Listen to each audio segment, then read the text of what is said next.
del posgrado, médica del trabajo.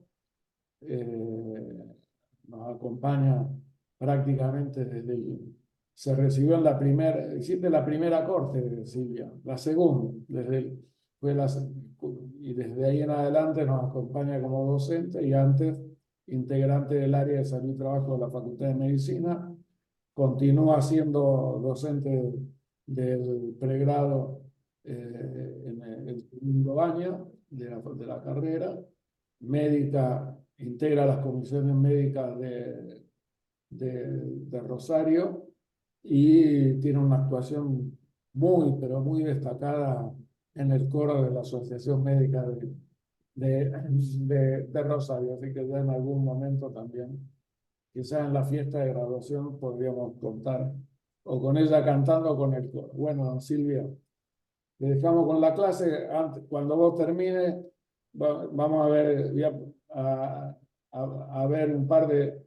Le voy a preguntar a Estela, que en este momento está en un congreso, pero le puedo mandar por WhatsApp, eh, cuáles serían algunas fechas que sugiere para ir a hacer esa visita a la Volkswagen y ahí antes que termine las clases, le- los comparto y ahí vemos cómo se puede ir coordinando. Adelante, Silvia. Bueno, hola a todos, buenas tardes. Eh, Tengo un power de ayuda a memoria. No sé si estoy habilitada, Lu. Share screen. Ya, ya te hago anfitriona. Dale. Espérame. Vamos a charlar algunos aspectos de la ley 24557 aplicada a las comisiones médicas. Acá ¿Ya puedes tengo compartir? una colega. Espera que todavía no tenía habilitación. A ver ahora, ya te digo. Ya la tenés que tener. ¿Ahí la ven? Ahí. Perfecto. Yo no lo veo. Ahí sí. Bueno,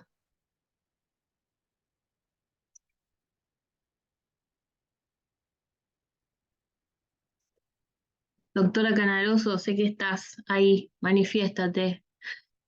Hola, buenas tardes. Hola, Sabri, querida. Además de colega, ella está presencial en comisiones médicas, así que bienvenida a tus aportes o tu intervención si querés acotar algo o si ha cambiado algo en mi ausencia. Bueno, gracias, Silvia. Acá sigo recuperándome del dengue. Bueno, che, bueno, digo mi ausencia porque yo ahora pertenezco a una comisión virtual, si bien estoy en comisión médica, la comisión médica a la que pertenezco es home office y hacemos expedientes de todo el país, y tenemos otra productividad, otros números que sostener, mientras los compañeros que están presenciales tienen audiencias virtuales, nosotros resolvemos expedientes online, después ya les voy a explicar mejor eso. Bueno, arrancamos. ¿Se ve ahí bien el power? Esta es la primera. Vamos a ver si me hace caso. Tengo dificultades para arrancar el... Siguen viendo la uno, ¿no? Yo veo solo la diapo 1. No me está dando bola el pasar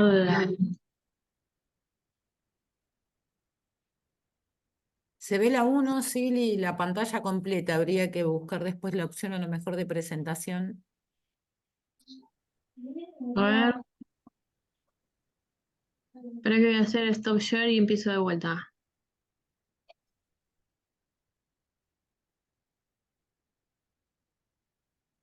Ahí va.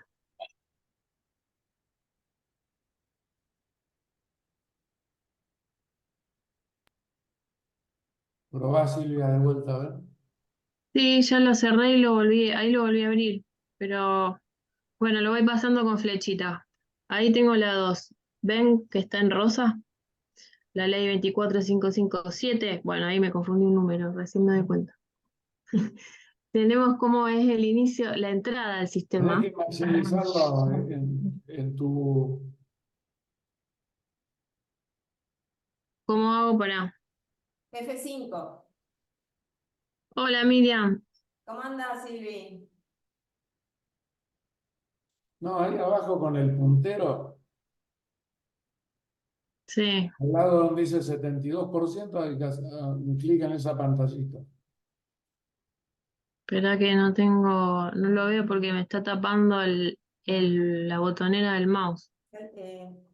Mover el cursor. La botonera, sí, voy a tener que mover el cursor porque me está tapando las opciones del Zoom. Bueno, arranco así, chicos. Total es una ayuda a memoria, ya sé lo que voy a decirles. Ahí se ve bien. Tenemos las dos formas de entrar al sistema de riesgos de trabajo, los Anda accidentes de pasándolo trabajo así. y las enfermedades profesionales. Ya han tenido a varios abogados hablando de esto seguramente, así que no voy a entrar en definiciones. Lo que usamos los médicos en comisiones médicas que nos sirven en estas dos instancias, eso sí, acá me voy a detener, que es el decreto 658 del 96, que es el que lista todas las enfermedades profesionales, y para los accidentes de trabajo nos basamos en el 659 del 96 también, que fue modificado en el 2014 le llamamos 4914, donde está la tabla de evaluación de incapacidades. Todo este recorrido lo hacemos en la comisión médica, en las comisiones médicas, que ahora les voy a hablar un poquito del procedimiento. Eh, tenemos dos formas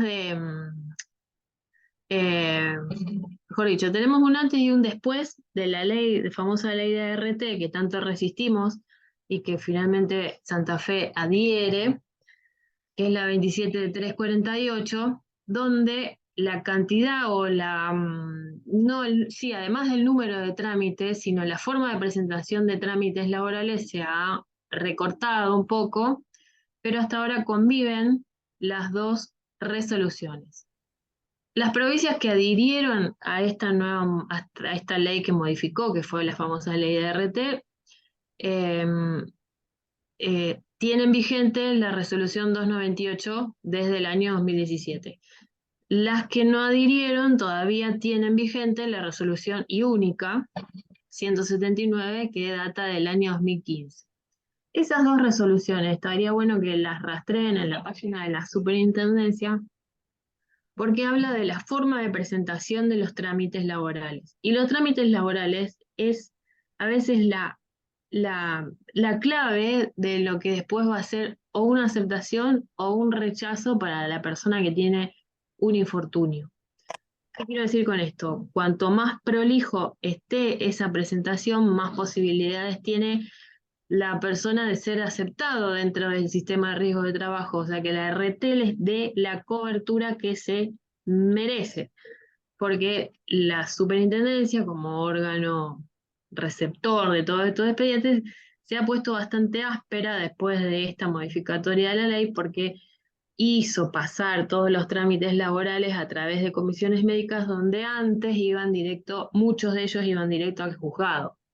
Entonces ahora se ha creado una especie de embudo donde sí o sí todos los reclamos de accidentes o de enfermedades profesionales tienen que pasar por las comisiones médicas y esto trae un montón de letra chica que hay que estar mucho más atentos en la forma de presentación de los trámites. Insisto, son dos resoluciones que deberían poder bajarlo de la página de internet de la superintendencia, que es www.srt.gov.ar, la resolución 298, que es la más nueva, y la resolución 179 del 2015, que es la que todavía rige.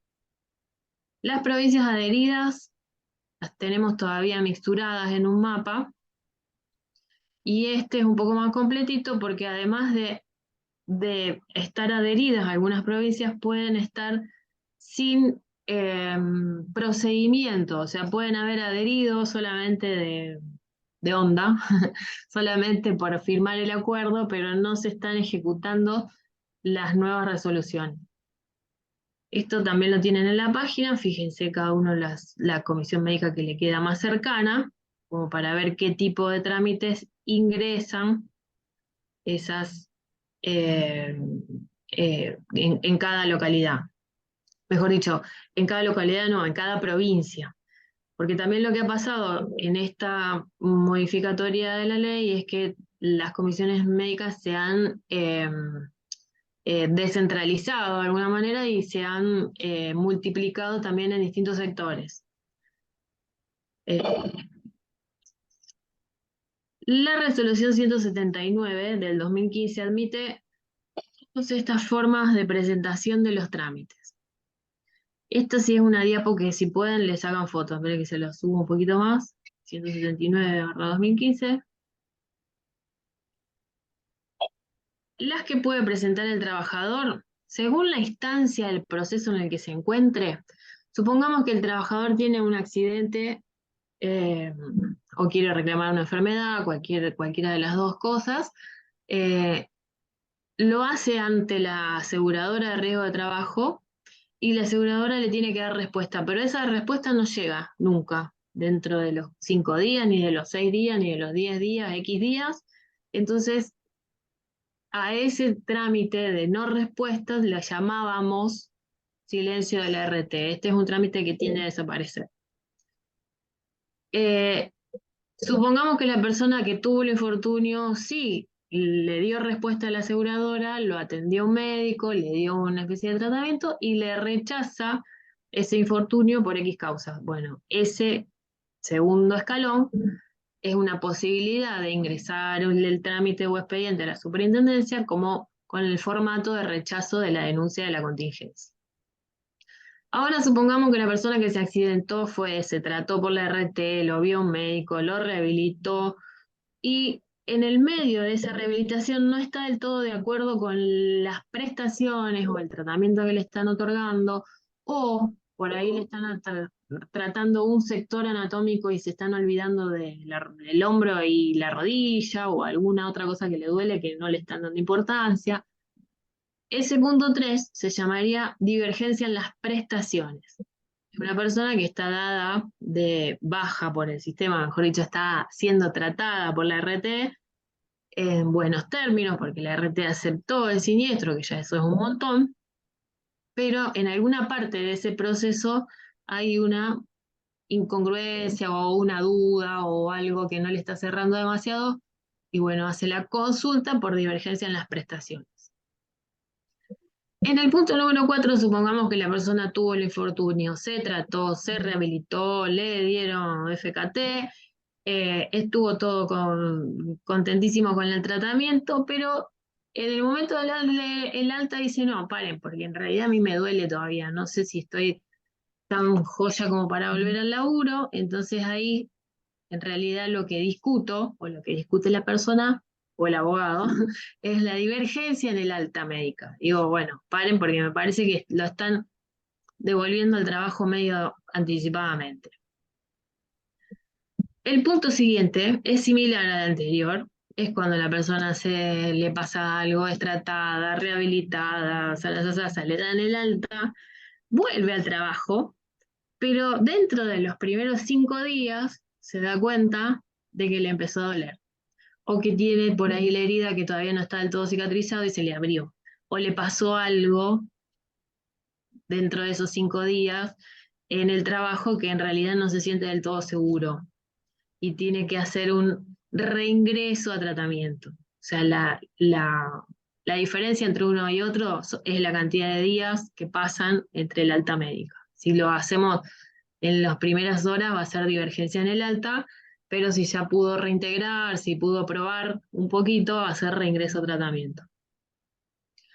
En el punto número 6, en el mejor de los casos, sale todo bárbaro, lo atienden, lo rehabilitan, le dan el tratamiento, le dan el alta, se reintegra y le fijan una incapacidad, pero puede que la persona diga, che, me parece que es muy poco, o el abogado diga, no, están como medio amarretes ahí en la RT, entramos el trámite como divergencia en la determinación de la incapacidad. Entra el trámite de la persona y después de esta modificatoria, el abogado es el obligado a entrar el trámite. Sí o sí tiene que ser portador de un abogado. Antes era solito su alma, pero ahora necesita un abogado asesor. La divergencia en la transitoriedad ya no se existe más, porque en realidad se trataba del plazo de incapacidad laboral transitoria que ya se sacó, y el rechazo de enfermedades no listadas son todas esas enfermedades que no están listadas, valga la redundancia, en el decreto 658 que les dije al inicio, donde están todas las patologías no están por aparatos y sistemas, están ordenadas por agentes de riesgo.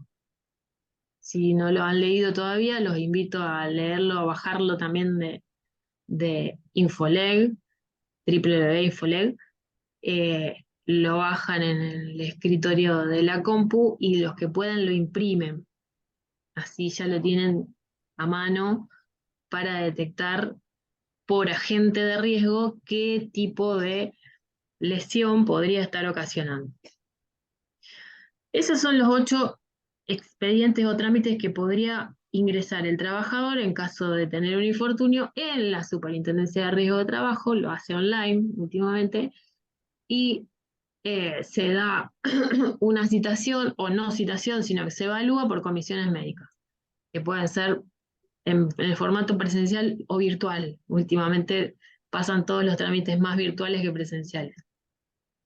Los trámites que inicia la aseguradora en la 179 eran 2, son 2, siguen siendo 2.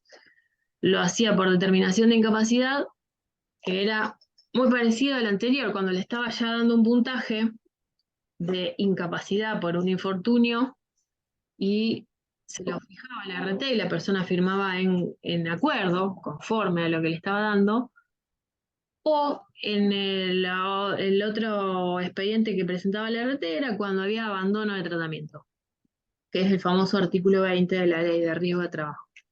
Ahí pasa que la persona se fue en el momento de tratamiento, decidió irse a atenderse por obra, o se fue de viaje y no volvió, o se enojó, o lo metieron preso, cualquier cosa puede estar pasando, que la aseguradora lo cita para continuar tratamiento y el paciente no aparece. Entonces ese abandono de tratamiento también es una forma de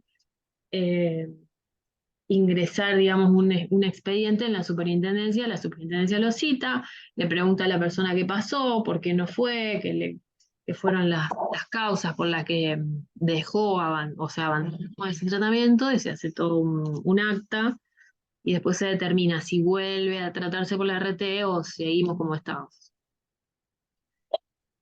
Todos esos trámites son iniciados, todas estas carátulas se inician, ya les digo, ahora en formato online, ante la Superintendencia de Riesgo de Trabajo, que diría también un colega que es como la reina madre del sistema de riesgo de trabajo, que es donde digamos, se reciben todos estos reclamos. ¿Hasta ahí hay alguna duda? No los veo, pero los escucho, si se desmutean. Sigo. En la modificatoria... ¿Cómo? No escucho. Bien, sigo. En la modificatoria de la ley que trajo aparejada el cambio de resolución de la 179 a la 298, perdimos algunas opciones de reclamo en esto que yo les iba diciendo, el recorrido de la persona, ¿no? En qué parte de ese recorrido yo lo agarro como para reclamar. Acá solamente la 298 dejó estas 4 carátulas.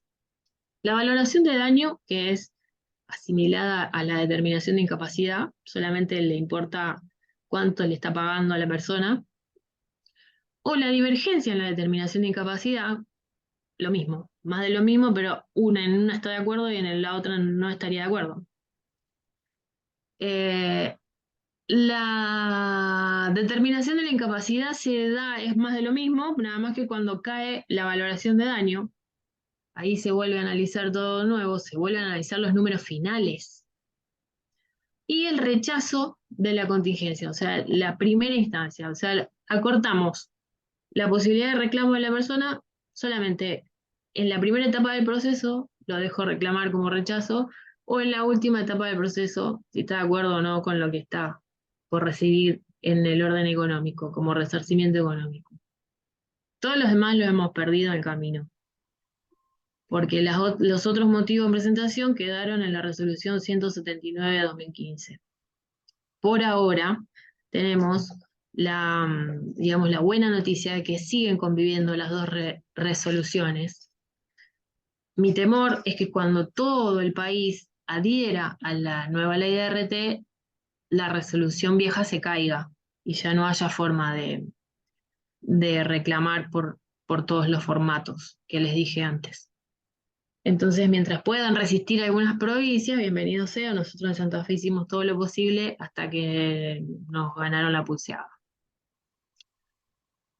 En los albores de las primeras escrituras del decreto 658, allá por el año 96, está la definición de cómo se determina, cómo se establece el listado, cómo se estableció en general.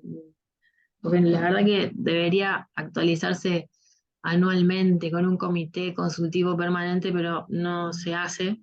Solamente se hizo en el 2014, que se agregaron 3 enfermedades y lo demás quedó ahí medio en la nada. En ese listado dice, la inclusión de una patología determinada exige la ocurrencia en el tiempo, el agente, la exposición y una enfermedad propiamente dicha.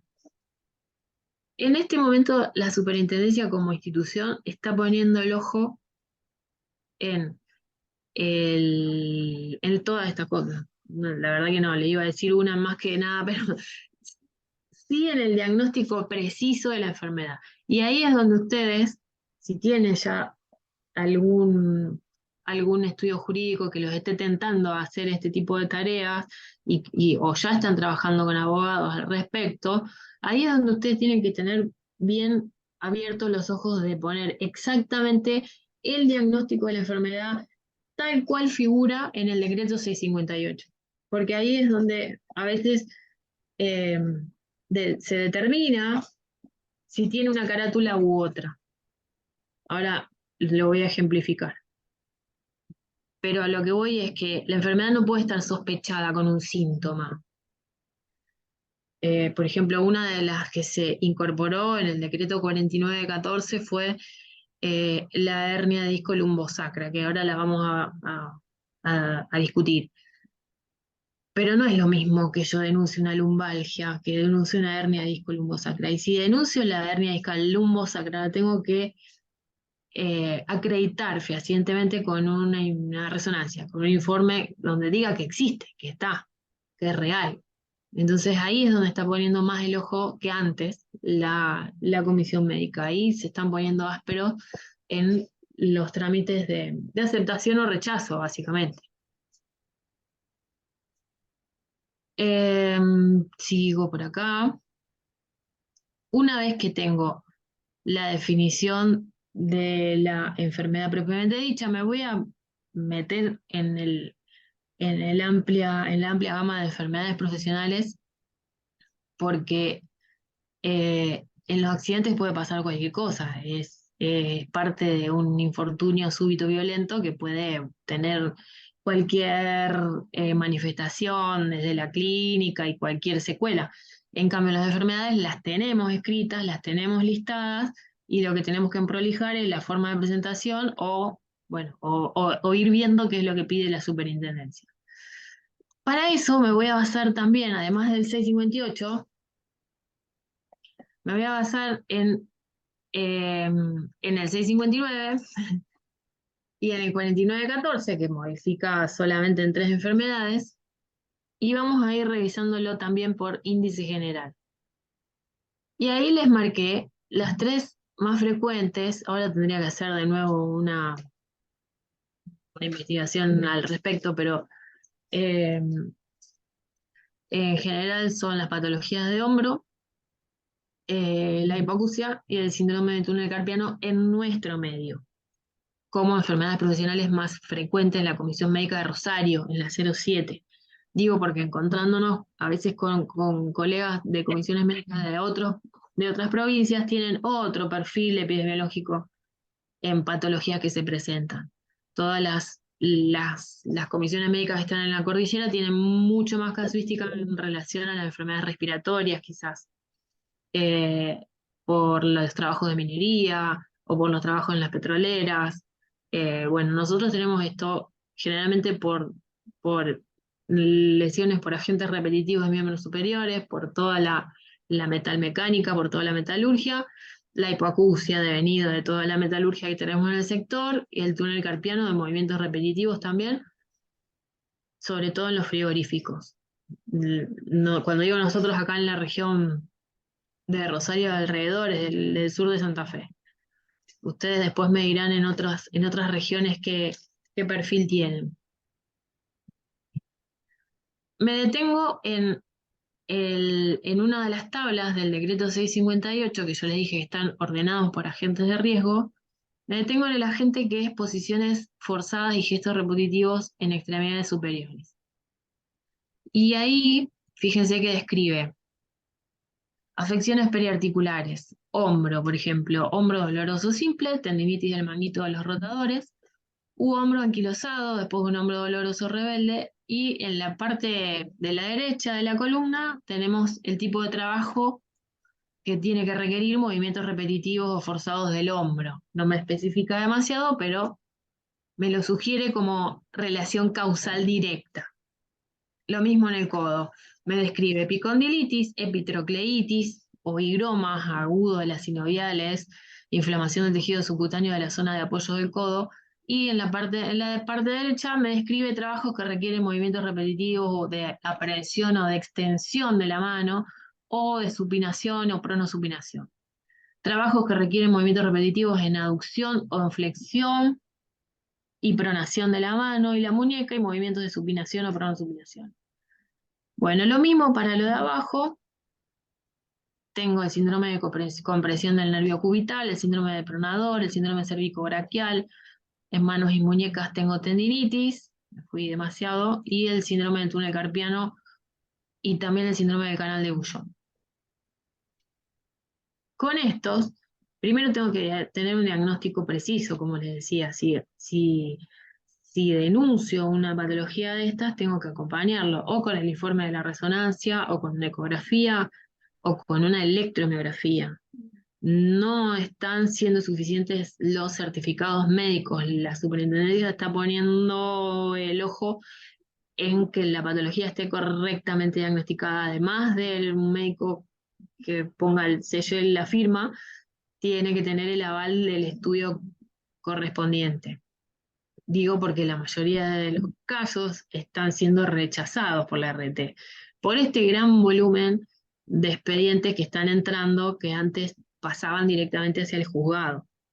Porque una persona, cuando es echada del laburo, o sea, distinto de si la persona está laburando, la patología la tiene, se atendió por la obra social, el diagnóstico lo tiene recontraestudiado, y después hace el reclamo a la superintendencia y uno puede constatar toda la evolución y la clínica desde que inició hasta que yo lo estoy viendo.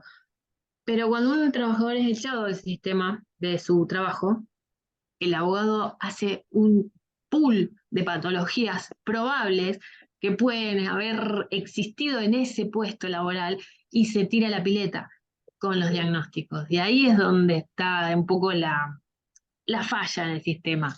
Hay que acreditarlo o no acreditarlo, o ver las dos partes, cuál tiene más peso de un lado o de otro, porque a veces la verdad no la tenemos, y bajo sospecha no se trabaja en este ambiente, sino que tiene que tener algo constatado, digamos, en, en, en el expediente, así como hablan los abogados.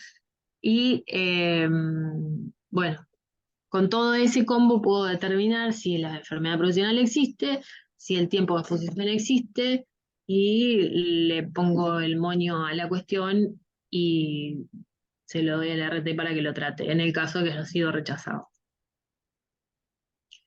Ya hablamos del 658, donde tenemos el listado de enfermedades por agente. En el 659 tenemos tablas de incapacidades, donde yo ya le voy a poner número a las secuelas. Y en el decreto 4914, que modifica este último, se agregaron, les dije, 3 enfermedades. Una se refiere a la columna, que es la hernia discal lumbosacra, que o casualidad no es la más frecuente para la clínica. La más frecuente es la herniación que se da entre el sector L4 y L5, pero la que está aceptando el baremo es la L5S1. Y además tiene que ser única. Y además tiene que tener por lo menos 3 años de exposición en un trabajo que le haya dado carga a ese sector columnario. Entonces, además, se tiene que cumplir todos esos requisitos y la mayoría de nosotros, ya pasados los 40 años, tenemos varios sectores afectados en la columna. O sea que esto es medio una utopía que suceda. Es lo que le digo siempre en en todas las clases sobre este tema, es que es casi una engaña pichanga, una presión que han hecho los sindicatos en su momento, y la unión de RT dijo, bueno, sí, está bien, se le vamos a dar la patología de columna, pero con estos requisitos. Y los otros dijeron, bueno, bárbaro, pero en realidad es muy poco el porcentaje que logra tener, digamos, cumplir con todos los requisitos que dice, ¿no?, esta modificatoria. Lo mismo pasa con la hernia inguinal, que fíjense el dibujito, a mí me costó entender. Vieron que, ¿se acuerdan? La anatomía de primer año era en mi época, no sé si hay en dónde lo vieron ustedes ahora. El anillo inguinal interno es donde, por aumento de la presión intraabdominal, asoman las vísceras intestinales por esa debilidad de la pared. Bárbaro. Este paso de las vísceras por esa debilidad anatómica se da en el 90% de los casos. Bueno, perfecto. Lo que reconoce el decreto 4914 no es justamente ese más frecuente, sino que es la otra, donde el aumento de la presión intraabdominal provoca que esas vísceras traten de salir por otro agujero que no es el anatómico. Entonces a eso le llama herniación directa o mixta, y esa es la que acepta el 4914 y que tampoco es la más frecuente. Otra cosa que se pusieron a discutir es el tema de varices, y ahí tienen requisitos en cuanto a la bipedestación estática de la persona o con calor alrededor, y son pocos los puestos en donde la persona está estática todas las 8 horas de jornada. En garitas, en los palcos de los frigoríficos, por acá yo tenía alguna foto, pero la verdad que no son muchos los puestos donde, o sea, gente con varices en nuestro medio tenemos un montón, pero que se pueda justificar el puesto de trabajo con eso, se está poniendo mucha discusión al respecto. ¿Hasta ahí alguna pregunta?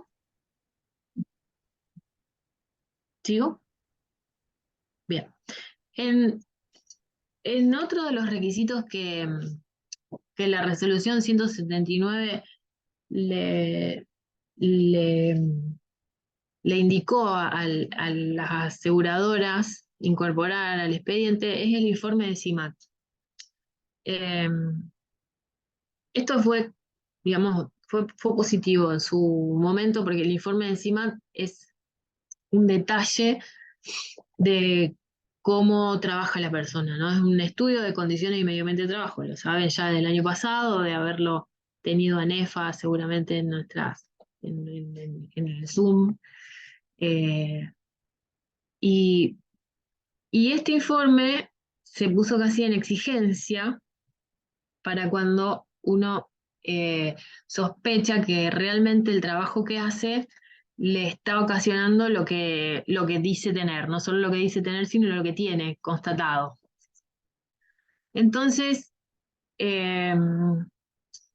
este informe de CIMAT, que lo firma un técnico o un licenciado o un ingeniero en higiene y seguridad, con su firma y matrícula, lo avala y dice, bueno, en este puesto la persona hace X años que está, eh, y puse también en investigación un método ergonómico y se encuentra en una zona de seguridad o está expuesto más o menos o está muy expuesto. Y ahí un poco me da la pista, yo como médico de comisión, de decir, bueno, ha visto, teníamos razón, tenía razón la persona, está expuesto, porque el ingeniero me dice que sí. Es una herramienta más, es casi para mí ahora, digamos, materia corriente, porque casi que determina si sí o si no. Eh, y bueno, se ocupan, como ya les dije, el servicio de higiene y seguridad, que es el que debe trabajar en conjunto con el servicio de medicina de trabajo. El distinto es el registro de RAR o de agentes de riesgo, que es el que tiene que poner un código de exposición, que es el código ESOP.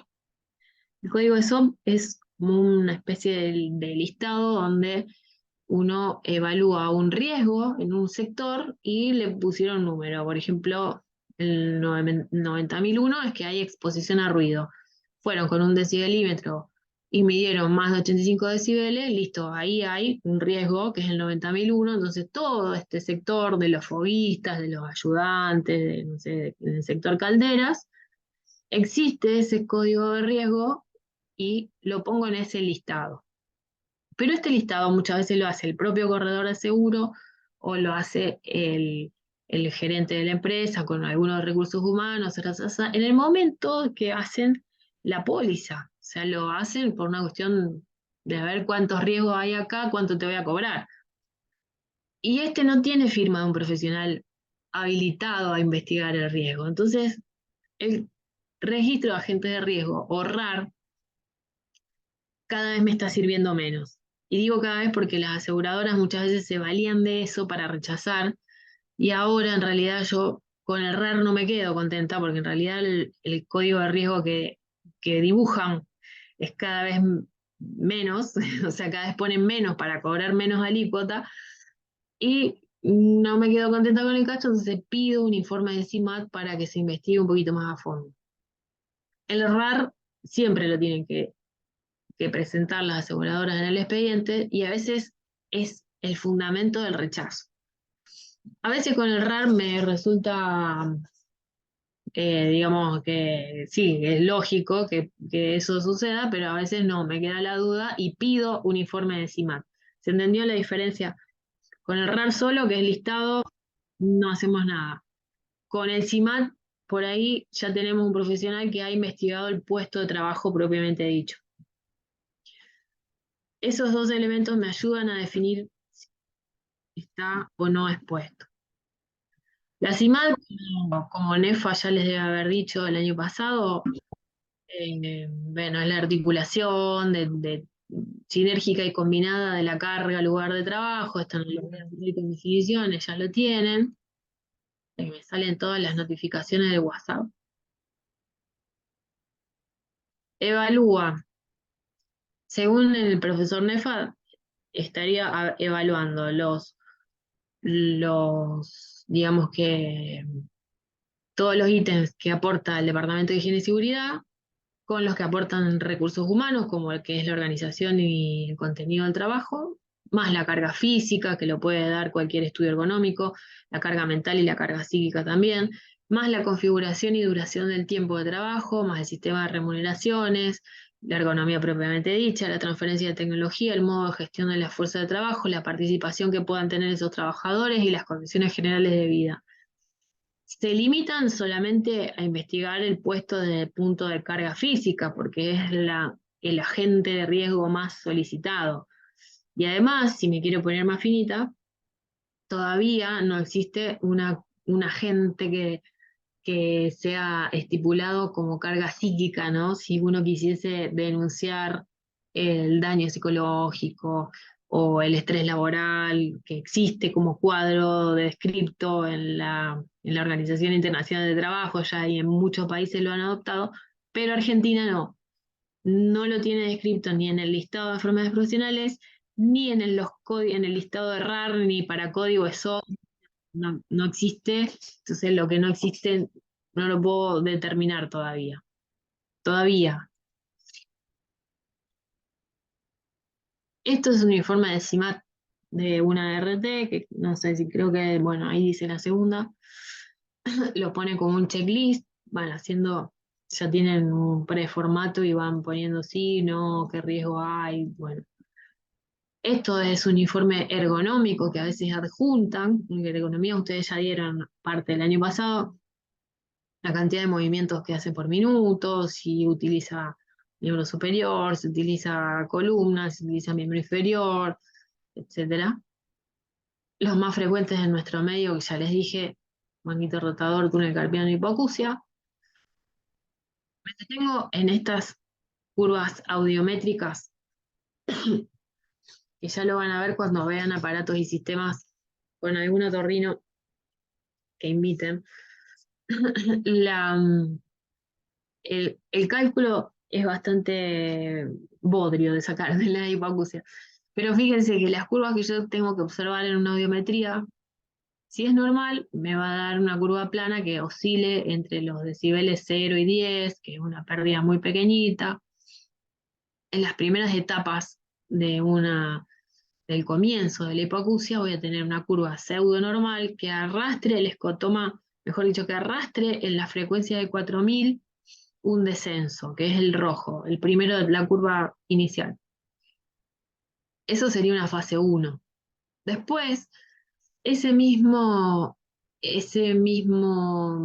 frecuencia de 4000, que es la que primero se pierde fisiológicamente, empieza a arrastrar las otras frecuencias y la curva se hace mucho más pronunciada, hasta tener una hipoacusia profunda.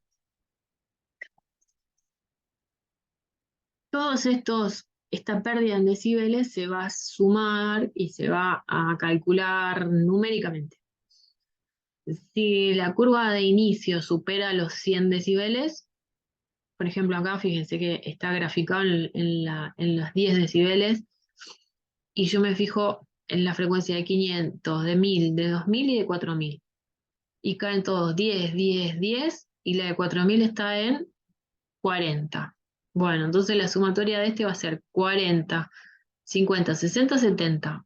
Esta fase 1 no superó los 100 decibeles, entonces no es tabulable para el baremo que me pide que sean valores que excedan los 100 decibeles para poder determinar una incapacidad.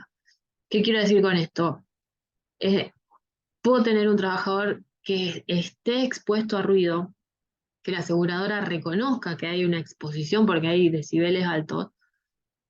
Puede ser que le esté haciendo audiometrías todos los años.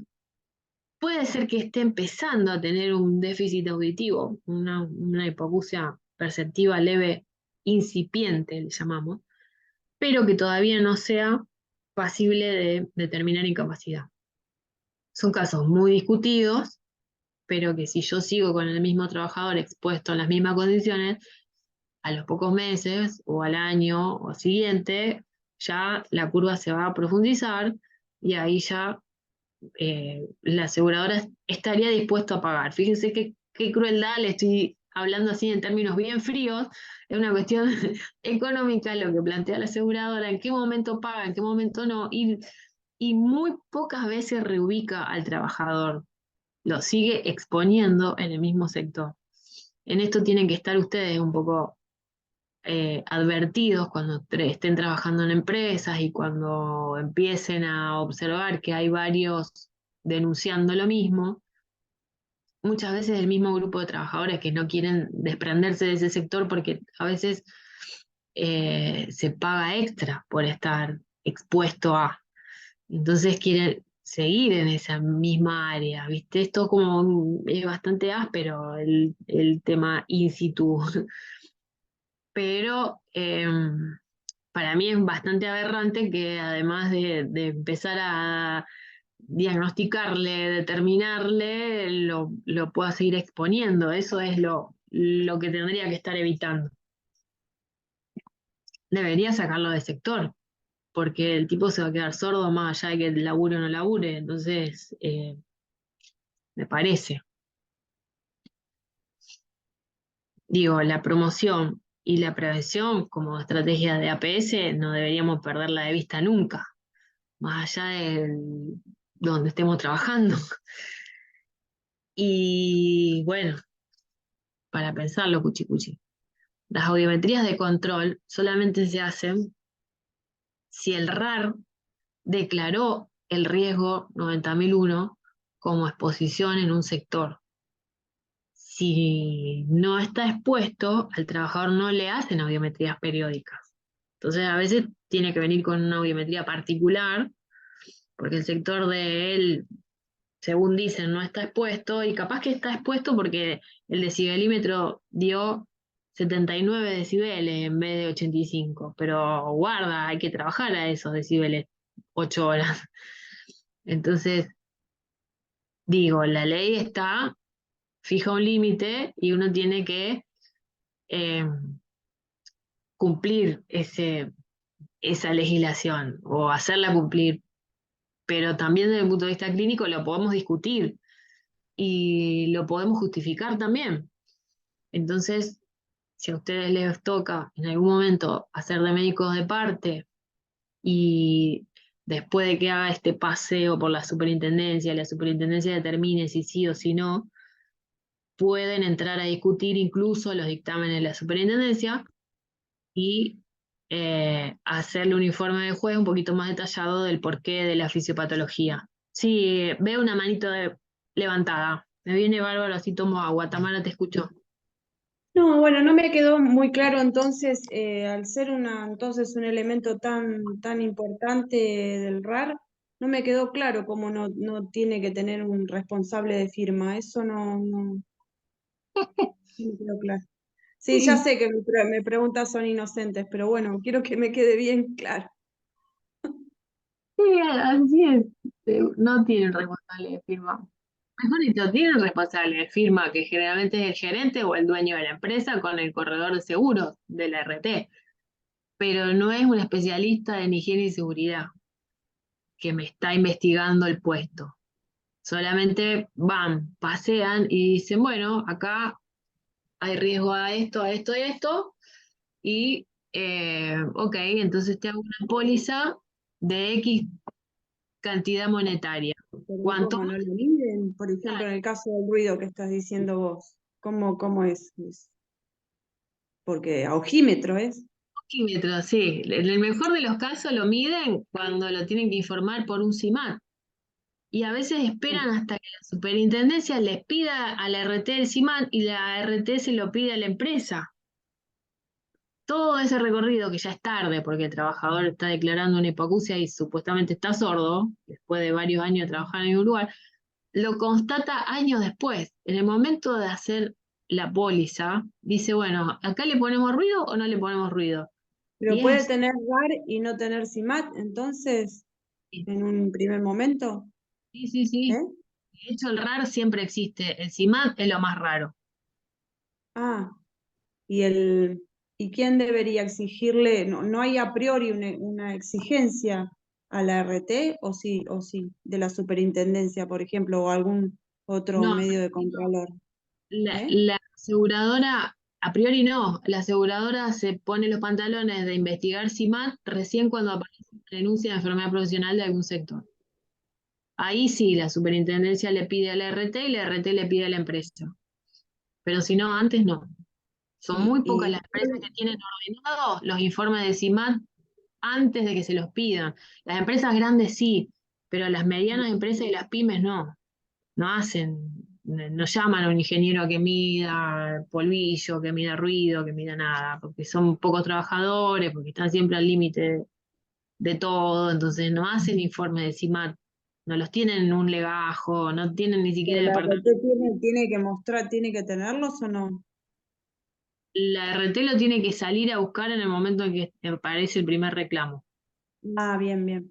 Esa es la cosa. ¿Y el Ministerio de Trabajo no tiene ninguna competencia tampoco a la par de la superintendencia o no le compete?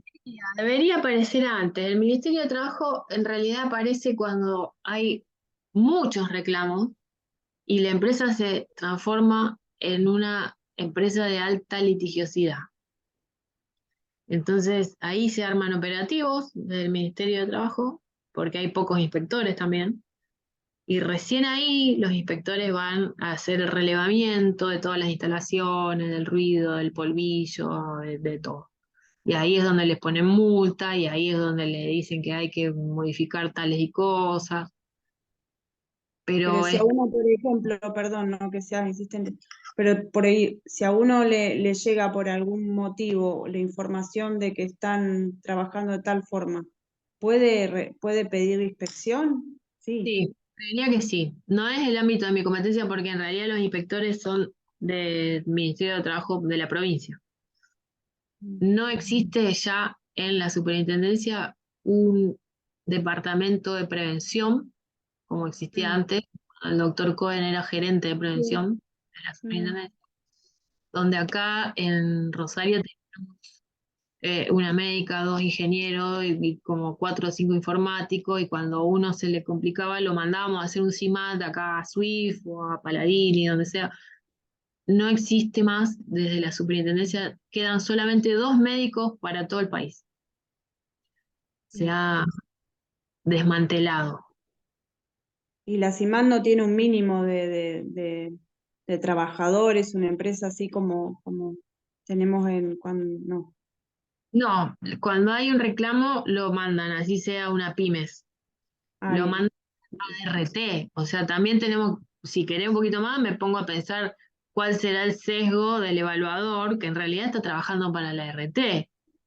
Dios mío, no me permita pensar mal de un profesional nunca, pero quiero decir con esto que a lo mejor tendríamos que empezar a pensar si desde los sindicatos no debería haber ya un CIMAT investigado, o si el propio trabajador podría pedir que tener un ingeniero de parte.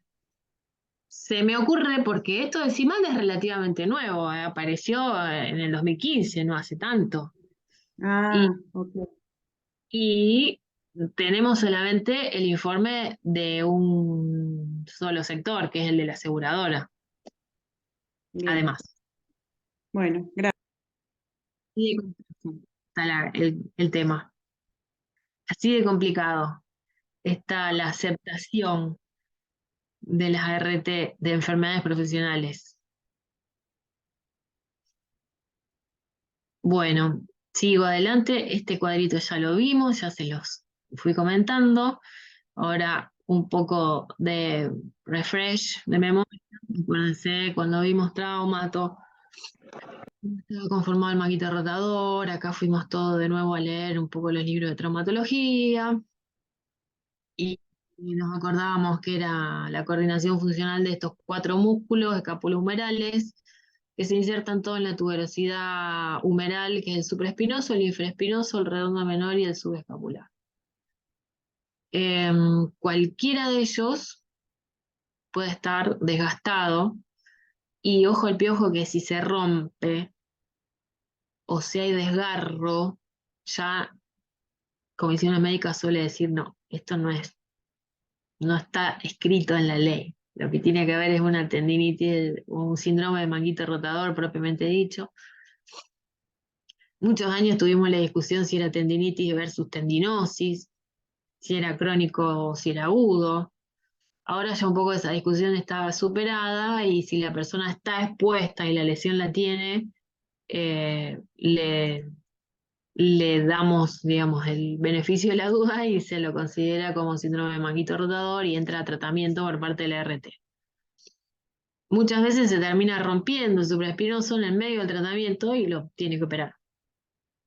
Eso es lo que sucede. O viene ya, si viene roto, bueno, probable que tenga un rechazo. ¿De qué se agarra la RT para ver de una resonancia?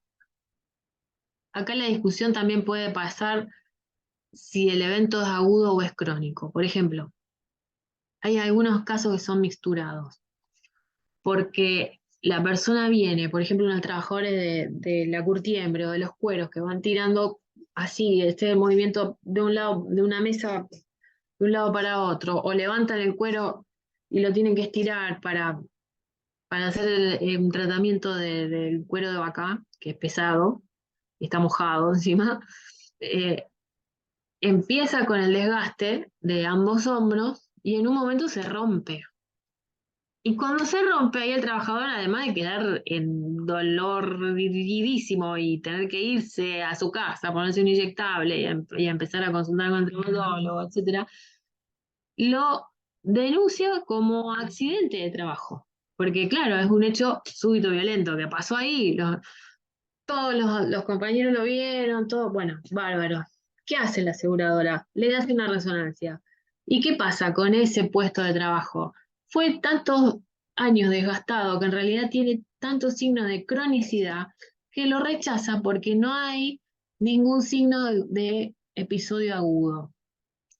Y ahí tenemos que estar atentos todos, porque si lo denuncio como accidente y veo una resonancia con signo de cronicidad, me lo van a sacar para fuera del sistema, me lo van a rechazar.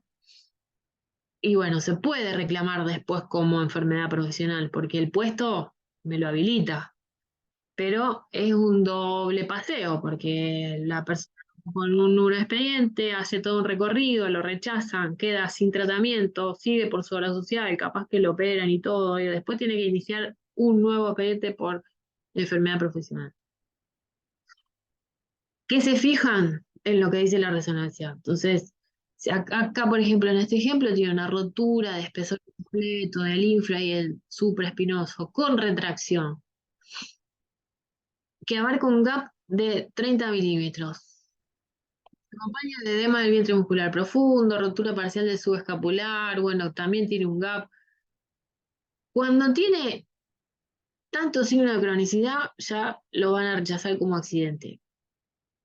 Y bueno, bienvenido sea si el trámite sigue como enfermedad profesional y lo reconocen como enfermedad profesional, pero bueno, se puede traer a confusión esto. Se lo digo también en la charla con los abogados y les cuesta entender que algunas cosas, aunque haya sido súbito violento el episodio, conviene declararlo como enfermedad porque el puesto lo amerita y es probable que la resonancia ya me dé un montón de patologías crónicas.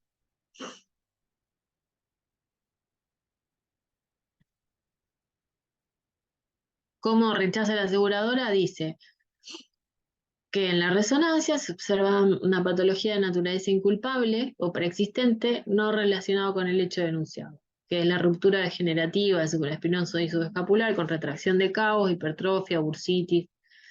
Esta, sin embargo, es mixturada porque dice por lo expuesto, lo deberá canalizar por obra social, pero asimismo comunicamos que la patología en relación al esguince de tobillo va a seguir siendo tratada. Este supuestamente fue un accidente que tuvo las dos cosas. En el hombro descubrieron que tenía cronicidad y en el tobillo, por agudo, lo siguen tratando. Entonces, le rechazan una cosa y lo siguen por otra.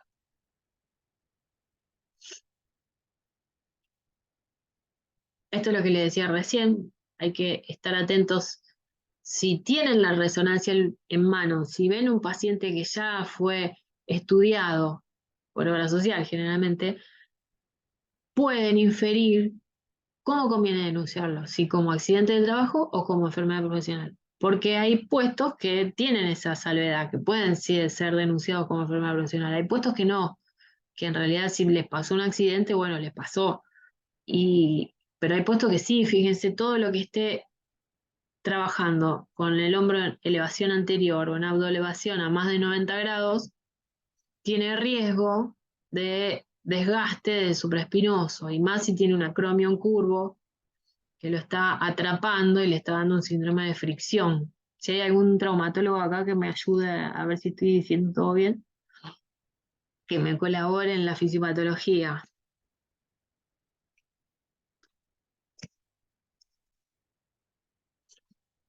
El túnel carpiano fue muy discutido cuando yo empecé a trabajar allá hace tiempo en la superintendencia, tipo 2005.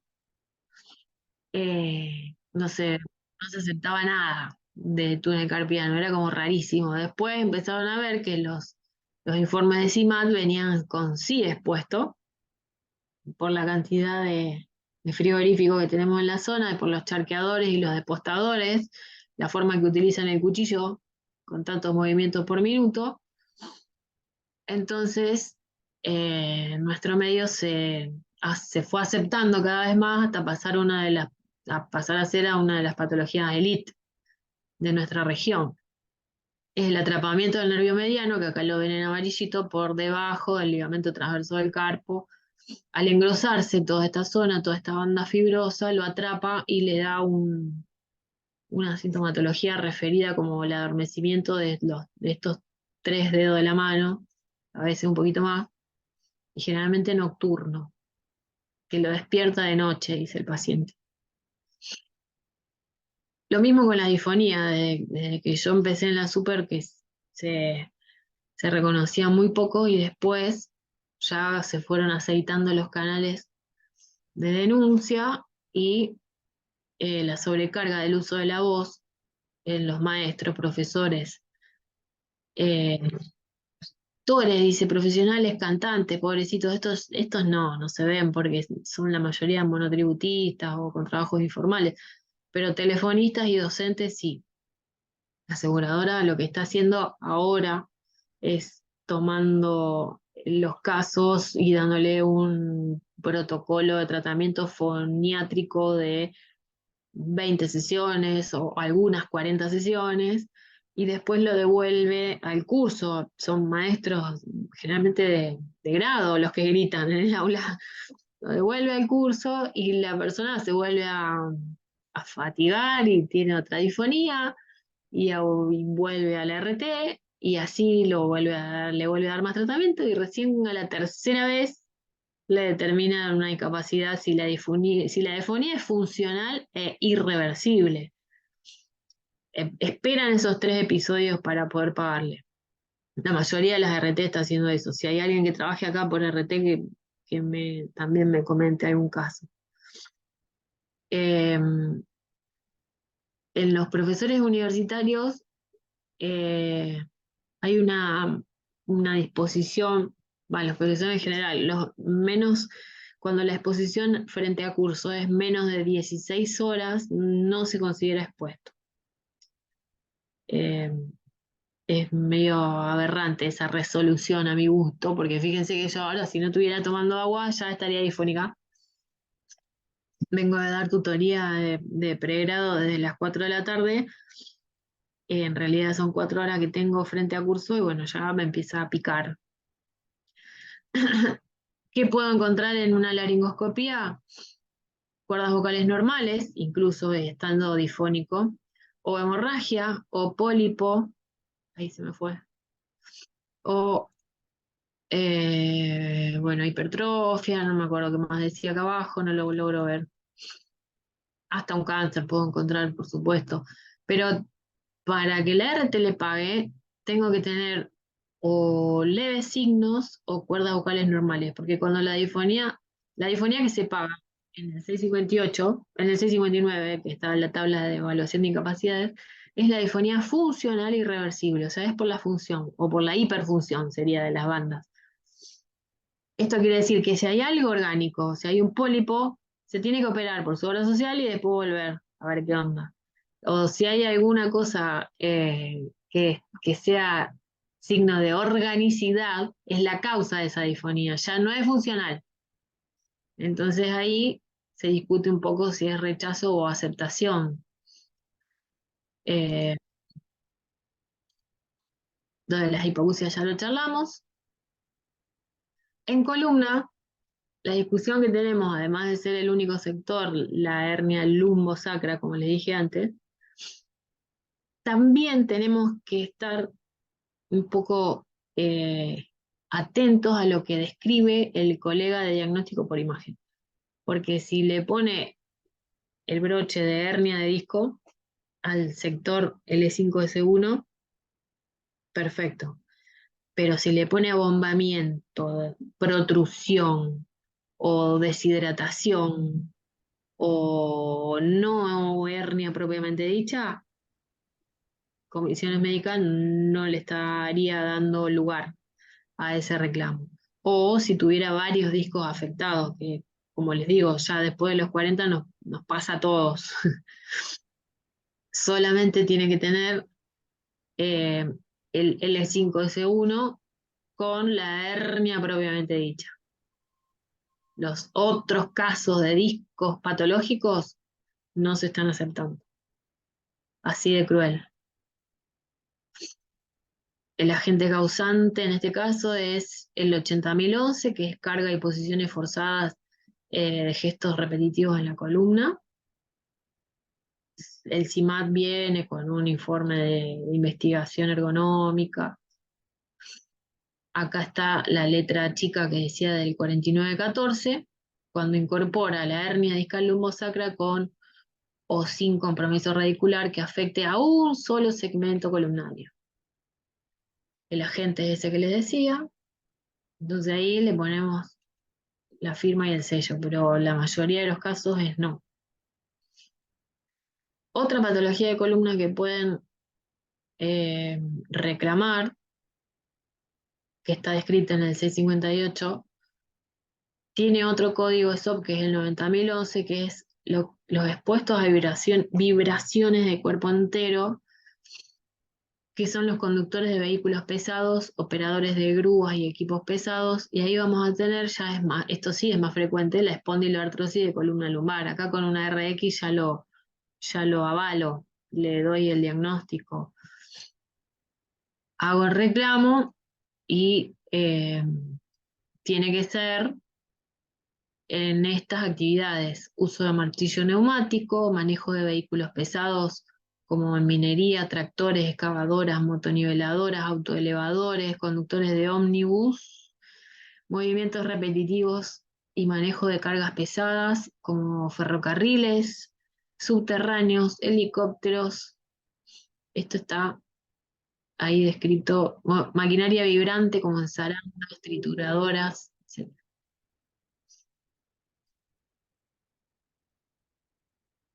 Los códigos de agente de riesgo, ¿de dónde los sacó? Esto anótenlo por si alguno está trabajando en alguna aseguradora o en alguna empresa grande. Los saco de la disposición SRT 02 del 2014. Y acá le contesto a Tamara Ríos, que me había preguntado antes, la resolución del Ministerio de Trabajo y Seguridad Social número 295 estableció los criterios para la medición de emisiones. Recién en el año... No, la 295 es bastante vieja, es del 2003.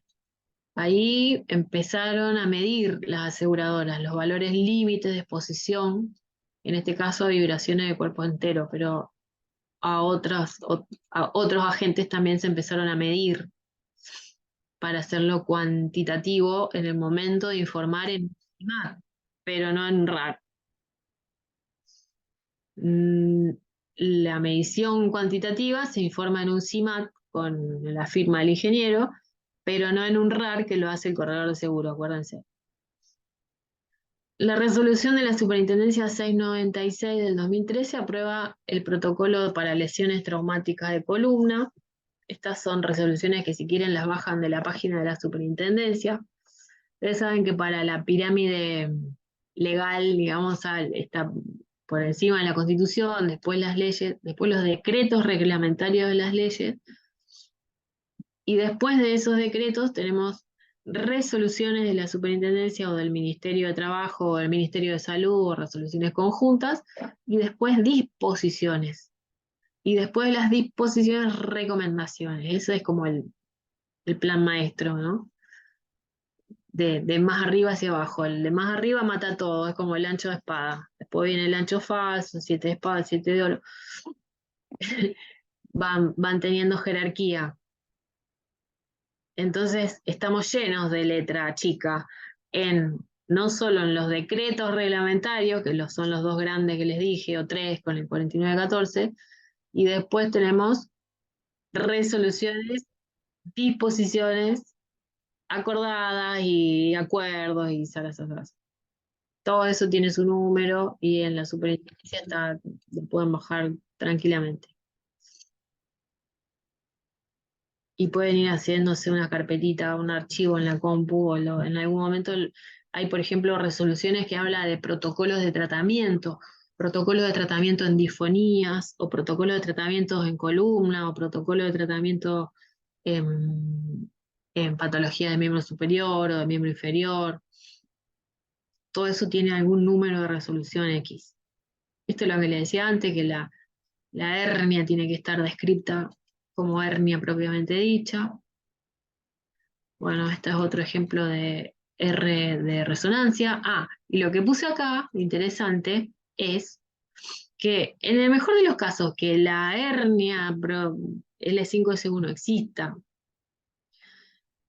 lo que ustedes tienen que insistir es que la aseguradora le haga es una electromiografía inicial y al mes una de control. ¿Por qué? Porque después de eso va a depender, primero también va a depender en la evolución del tratamiento si hay que operarlo, si hay que operar de esa hernia.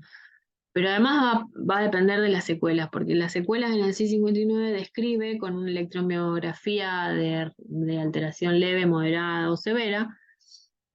¿Y qué pasa? La electromiografía inicial generalmente es negativa, porque se positiviza una lesión aguda después de los 20 días. Entonces muchas veces es la electromiografía la que determina si el hecho fue por un accidente, como dijo el trabajador, o si es algo crónico por una lesión de columna previa. ¿A qué voy con esto?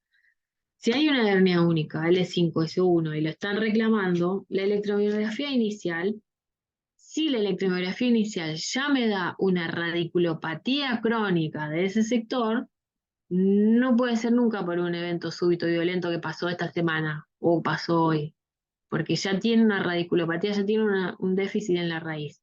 En cambio, si la persona le pasó algo y hizo una lumbalgia por esfuerzo, porque levantó una bolsa de Portland de 50 kilos y quedó embarado, la electromiografía de hoy con esa hernia lumbar única, y generalmente son pibitos jóvenes, da un reflejo negativo al principio y a los 20 días recién se positiviza como radiculopatía aguda. Entonces eso me ayuda a mí para decidir si esta hernia es producto de ese accidente de trabajo. Son muy pocos los casos que tienen esa Vale. prolija. Saludos. Chau, chau. Un beso. Chau, chau.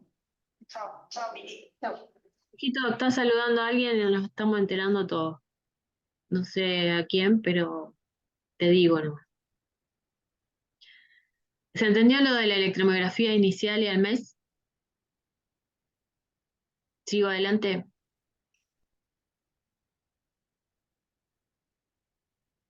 Este informe es uno de los pocos que encontré con una ligera disminución del espacio y una pequeña hernia discal. Los demás, No, mira.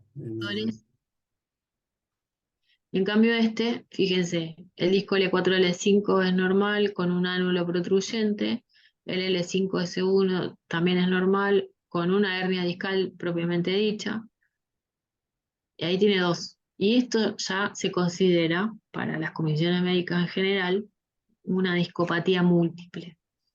Esto ya lo deja fuera del sistema de la ley de riesgo de trabajo y se van al sistema de obras sociales a atenderse, a tratarse y a veces hasta operarse. La hernia de disco fue muy discutida y sigue siendo muy discutida porque tiene un tratamiento muy costoso, una rehabilitación muy costosa y muy larga. Entonces, entre la Superintendencia de Riesgo de Trabajo y la Superintendencia de Servicios de Salud se tiran la pelota unos a otros a ver quién paga el costo del tratamiento. Porque es una persona que está de baja varios meses y a veces no puede reintegrarse al mismo trabajo que hace. ¿Me siguen hasta ahí? ¿Alguna pregunta? ¿Y quedamos así? Jorgito, muteate o me vas a decir algo. Miriam, hacé lo propio, ahí está. Acá tengo distintos tipos de denuncias. Fíjense, esta denuncia de más abajo dice la resonancia. Ay, miren que se me está terminando la resonancia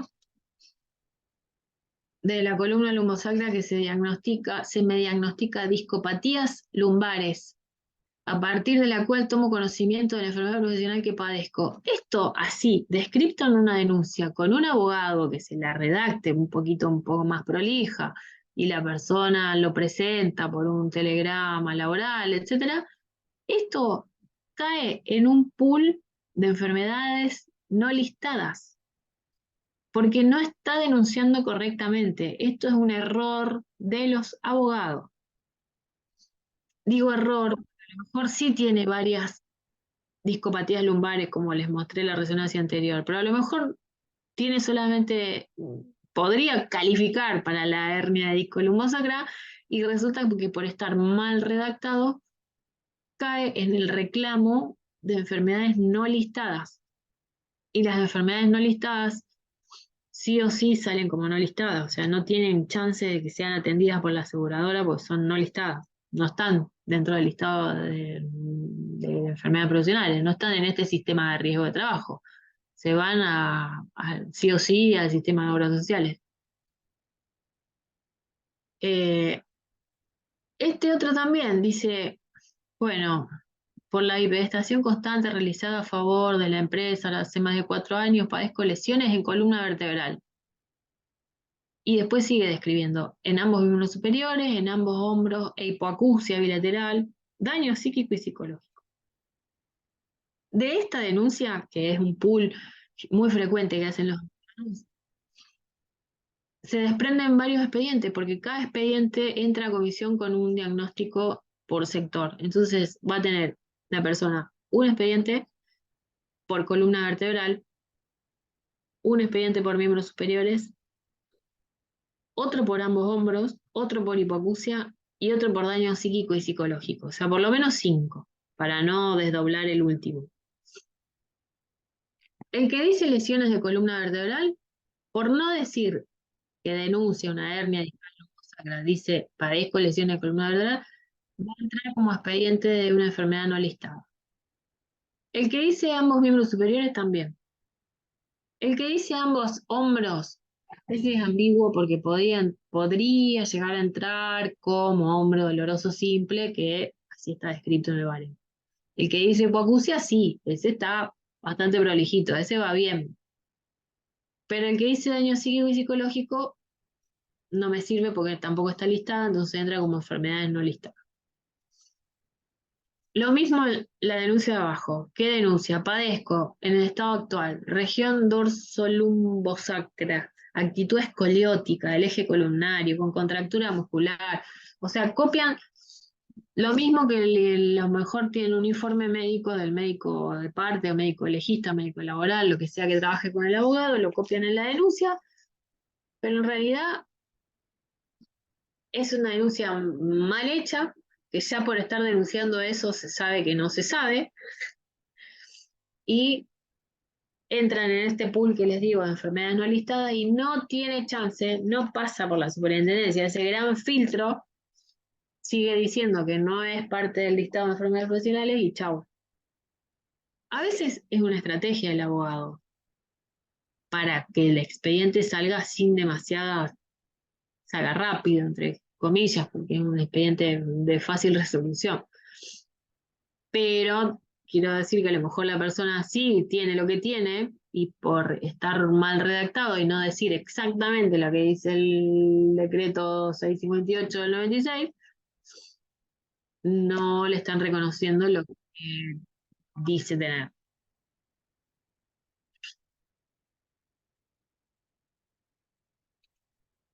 En varices ya sabemos que lo más discutido son los puestos de trabajo y la bipedestación estática, porque si yo describo, mejor dicho, si el abogado en la demanda describe un puesto de trabajo que tenga que ver con la dorsiflexión del pie, con las caminatas, con qué sé yo, un trabajador del correo que hace mucha caminata para repartir cartas, estoy ya por el relato mismo infiriendo que está actuando la bomba gemelar como efecto protector de las varices, y por más que las varices existan y las tenga, el puesto de trabajo no amerita, no se relaciona con esa patología. Entonces hay tres formas de rechazar lo rechazado. ¿Qué quiero decir con esto? La RT rechazó en su momento, pero la superintendencia vuelve a revisar todas las actuaciones y puede aceptar o puede volver a rechazar. ¿Y cómo rechaza? Rechaza de tres maneras. O lo acepta, insisto, porque está mal rechazado, o lo vuelve a fundamentar al rechazo. Uno es porque el puesto de trabajo no amerita ese riesgo de exposición. Otro es porque la patología no cumple los requisitos de ser patología propiamente dicha. Y la tercera es porque no hubo patología verificable, o sea, no hay elementos que me permitan determinar esa patología. Entonces, hay tres fundamentos de rechazos más que yo puedo poner en la conclusión de mi dictamen, avalando lo que la aseguradora dijo en un primer momento.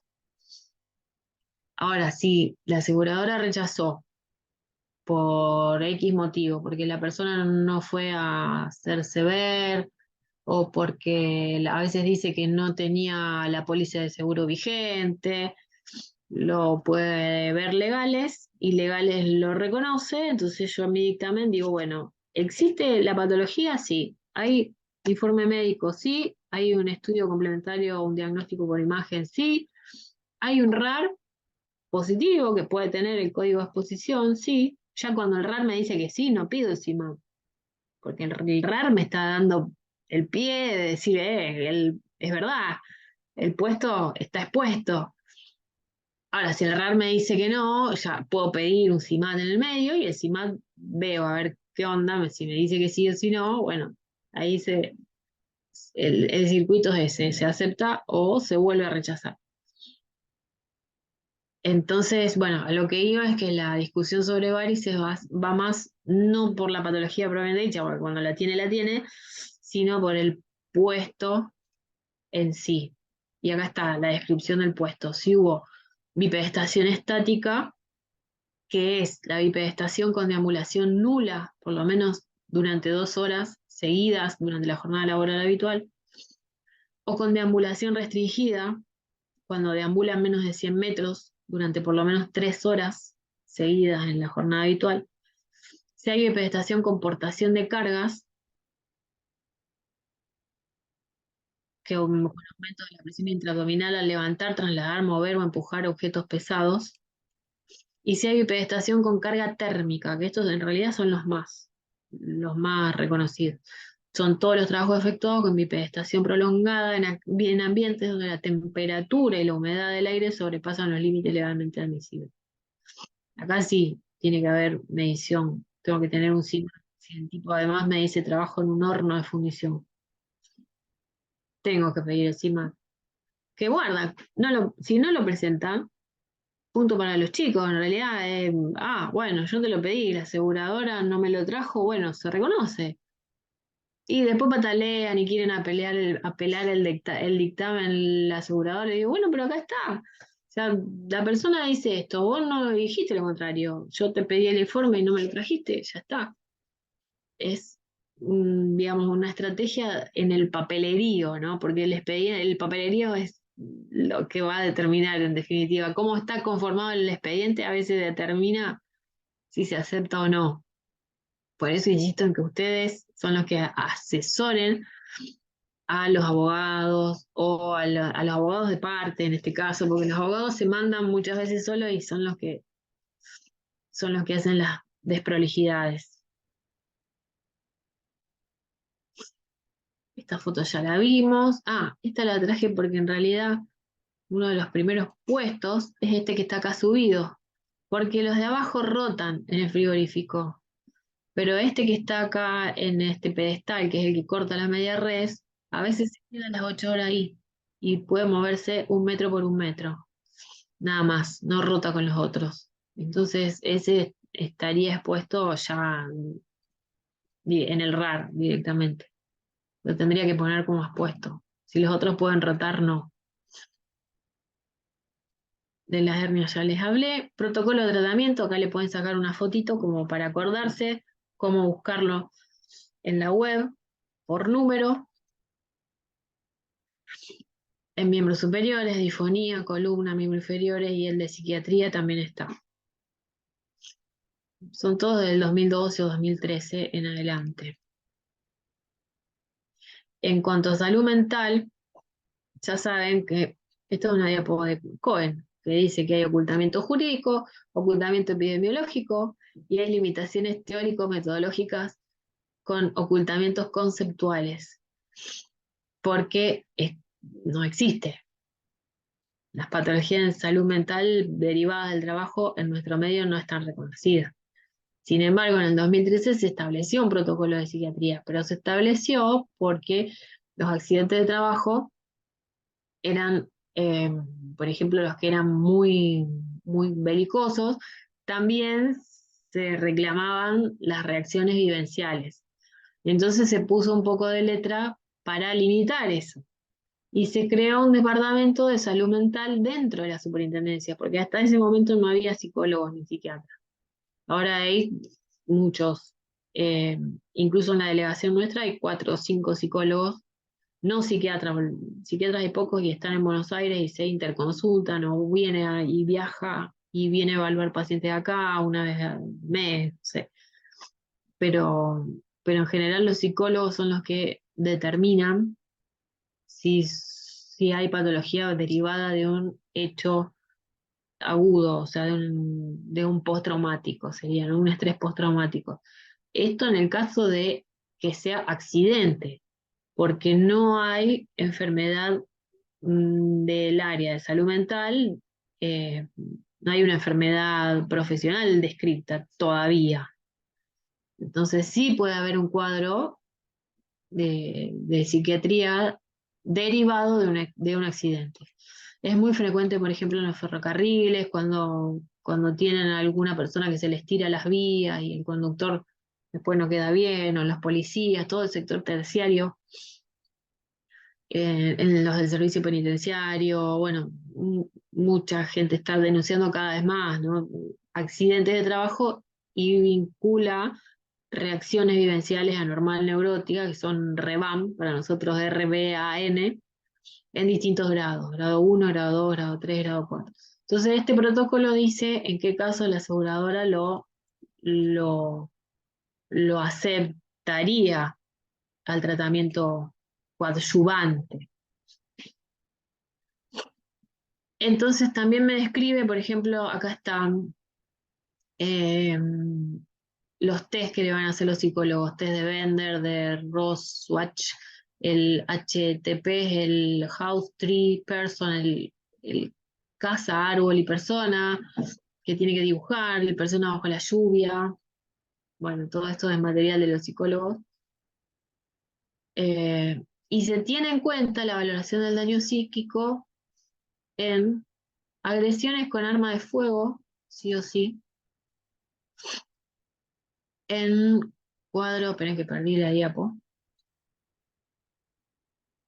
acá, en agresiones con arma de fuego, en accidentes grandes, eh, en grandes incendios, en caídas de altura, en amputaciones o pérdida de la función total de algún miembro, en quemaduras graves, en pérdida de la visión o lesión ocular grave, en traumatismo de cráneo con pérdida de conocimiento y en intoxicaciones que afectan el sistema nervioso central. En todos estos casos, que son accidentes grandes, sí o sí está ya escrito por resolución que tenga que ser evaluado en la esfera psíquica. O sea que la misma aseguradora, mientras le da dando tratamiento de las otras lesiones, también tiene un psicólogo a bordo del equipo tratante.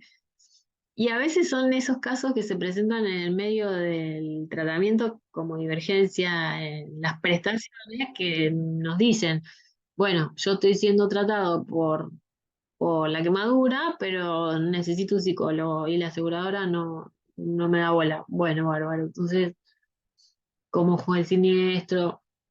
hace toda una acta y se le indica, se le ordena a la aseguradora que se le olvidó esa parte. Esto está escrito, pero está derivado, insisto, de los accidentes de trabajo, no de enfermedades profesionales. También en los casos de convalecencia prolongada, y acá no define cuánto es prolongada, pero son politraumatismos que han tenido muchos meses de baja laboral, ¿no? O de tratamiento, que tienen que hacer rehabilitaciones largas. Acá también se olvidan de hacer un psicodiagnóstico antes del alta. El Departamento de Salud Mental hace una entrevista, evalúa los rangos de la personalidad mediante los test, como le dije. Los riesgos psicosociales no tienen código SOP y son denunciados como enfermedades no listadas, porque no hay ninguno que esté listado en nuestro medio. Digo porque hay casos de síndromes de angustia, síndromes grandes, tratamientos psicológicos intensos en profesionales del sector terciario en general, de los que tratan con personas, pero no hay forma todavía de denunciarlo ante la aseguradora ni ante la superintendencia. Bueno, ¿qué pasó con el COVID? Hicimos un montón de capacitaciones en pandemia, están todos subidos a mi canal de YouTube, que se llama Sil a Hielo o a Hielo Sil, no me acuerdo, pero están todos ahí, charlas que tuvimos en pandemia sobre el decreto 367 del 2020. Ese es un híbrido, en realidad, el decreto se sacó medio por necesidad de urgencia, pero en realidad es una presunta enfermedad del trabajo, enfermedad no listada, una cosa rara. Porque sigue entrando como enfermedad no listada. Lo único bueno es que la aseguradora no podía negarse a la atención de la persona con COVID. Pero después se pusieron ortiva en el momento de darle el resarcimiento económico. Entonces ahí es donde no hay demasiado para reclamar. Esto, bueno, si quieren después leerlo detenidamente, ahora ya no hay tantos reclamos por COVID. Los que sí han reclamado desde el óbito, pero las secuelas, por ejemplo, secuelas respiratorias, yo no he visto, no sé si alguno de acá de la sala han tenido, incluso para los que sí han quedado con dificultades respiratorias y tienen distintos estadios de valoración. Y fíjense que el estadio 1 les da sin incapacidad, y el estadio 2 recién es el que puede ponderar algo de incapacidad hasta un 30%, y tiene que cumplir todos estos requisitos: la disnea a grandes esfuerzos, IO-RX con lesiones uni o bilaterales que no excedan el equivalente al tercio de la playa pulmonar derecha, volúmenes espirométricos entre el 65 y el 80, y gases de sangre con mayor al 85. O sea, una vez cumplidos estos 4 requisitos, le puedo determinar que tiene una incapacidad respiratoria estadio 2 y se le fija, a veces dicen 5% como para darle algo. La aseguradora viene siempre medio marreta. Otra cosa que es ojímetro. De todos los decretos que les hablé,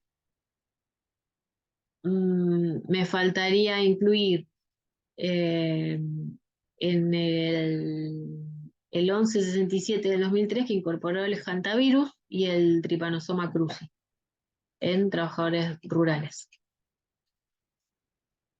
Las enfermedades no listadas, que son las que no están incluidas, en el 658, en el 4914, o en estos que nombra estos dos, son muy difíciles de reconocer y no son resarcibles económicamente, excepto que se demuestre la relación de causalidad exclusiva. Exclusiva quiere decir en ese expediente, en ese único, no sienta precedente, ni jurisprudencia, ni nada. En ese caso se determina que sí, pero no siempre.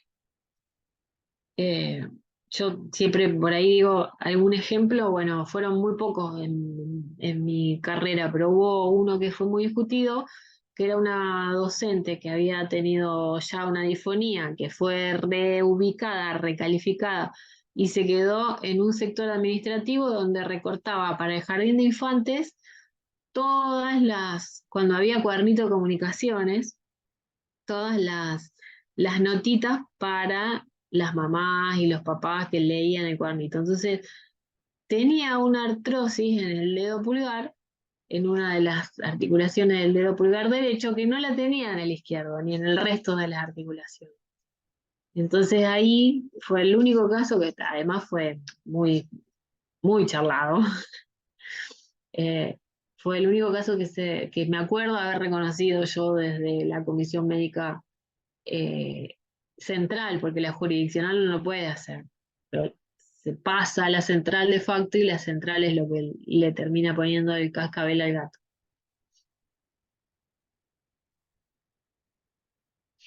Bueno, esto ya lo dijimos. Tiene que tener el agente de riesgo, la exposición, el cuadro clínico propiamente dicho. Las enfermedades no listadas tienen que tener una petición fundada, que tiene que tener un sello y firma del especialista en medicina del trabajo o en medicina legal. Ahí van a ser ustedes los que van a encontrar ese nexo causal en una patología que no está listada en el decreto 658, como el ejemplo de la artrosis del pulgar en esta articulación única, en esta persona que hacía este trabajo con la tijerita. Toda esa descripción la pueden fundamentar ustedes en una petición fundada que ingresa junto con el expediente de enfermedad no listada. Es obligatorio que tenga una petición fundada y es obligatorio que sea un especialista en medicina de trabajo o medicina legal el que lo firme y lo selle, porque tiene que describir la tarea. Hace lo mismo que hace el CIMAT con los ingenieros, pero lo hacemos nosotros desde la medicina laboral. Además, le presento el informe de RX, lo que lo haya estudiado la persona, ¿no? Todo lo que avale, bienvenido sea. Por último, ya quiero ir terminando, la resolución 2021 es la que está ahora vigente y dice que hay expedientes que se pueden ver sin ver al paciente, que a mí en un primer momento me pareció medio aberrante, que no ver a la persona, no ver al trabajador en vivo y en directo, pero ahora que estoy trabajando en ello, sé que hay muchos casos que le dan mucha celeridad al asunto y que los resuelve, como por ejemplo los accidentes de trabajo que han sido rechazados por la aseguradora y que los revisa jurídico y los revierte, y en esos casos no necesito verlo al paciente, le tengo que avisar a la aseguradora que lo cite para tratamiento porque quedó en el medio, y ahí ya lo saco rápido el expediente, ni lo veo. Son expedientes que ingresan y que no son citados a junta médica. Entran a las comisiones médicas, son generalmente tomados por esta comisión virtual, que la que somos más o menos 33 mineros en los suburbios de todo el país, y lo resolvemos antes de tener una citación en junta médica, que a veces el turno para una junta le lleva varios meses, o por lo menos 20 días, depende de la lista de espera que haya de pacientes. Entonces se va resolviendo un poco antes. Hay casos en que son beneficiosos, hay casos que son dudosos, entonces va a junta médica igual. Y hay casos que son más claros y tienen todos sus papeles en regla y se puede determinar por sí o por no, si se acepta o si se rechaza. Por último, después de toda esta charla sobre los decretos que reglamentan la Ley de Riesgo de Trabajo, que es la 24557, les quiero decir que en algún momento podemos llegar a charlar sobre otra ley, que es la 24241, que es la de jubilaciones y pensiones.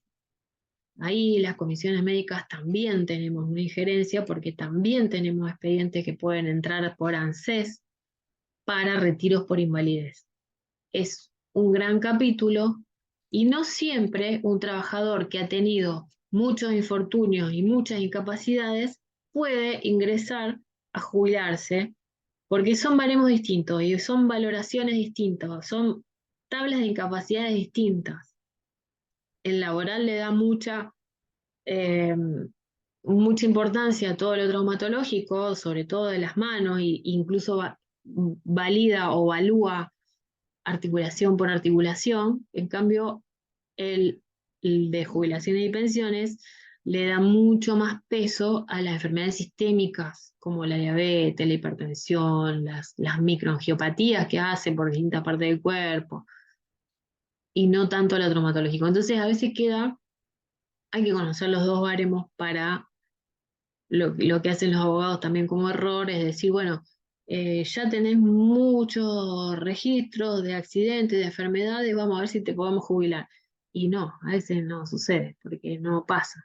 Y queda medio en el limbo, queda ahí como que perdió el puesto de trabajo, se quedó sin lo que tenía y todavía le faltan 5 o 6 años para llegar a la edad jubilatoria y no accede al retiro por invalidez. Entonces son dos baremos que en algún momento sería lindo que los comparemos. Una vez que ya tienen sabido que ya mañana mismo lo bajan en la compu y se lo ponen a leer, al 658 y al 659.